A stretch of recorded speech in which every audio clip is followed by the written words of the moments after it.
নমস্কার, শুভ মহালয়া। সবাইকে শারদীয়ার প্রীতি ও শুভেচ্ছা জানিয়ে আজ আমরা উপস্থিত হয়েছি গাদিঘাট বাংলোঘাটে। সকাল থেকেই সাধারণ মানুষ এখানে এসে তর্পণ করার জন্য ভিড় জমিয়েছে। আমরা দেখতেই পাচ্ছি সেটা, যে কত সাধারণ মানুষ এসেছে এবং সকাল থেকেই তারা তর্পণ করার উদ্দেশ্যে এখানে এসে উপস্থিত হয়েছে।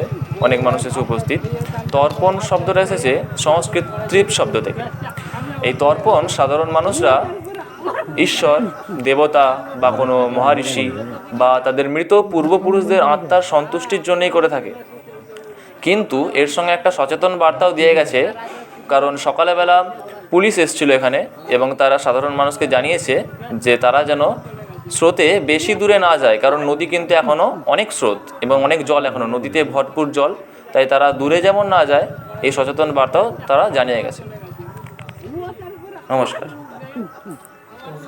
খবরে আমি রাকেশ, লোকাল বুলেটিন।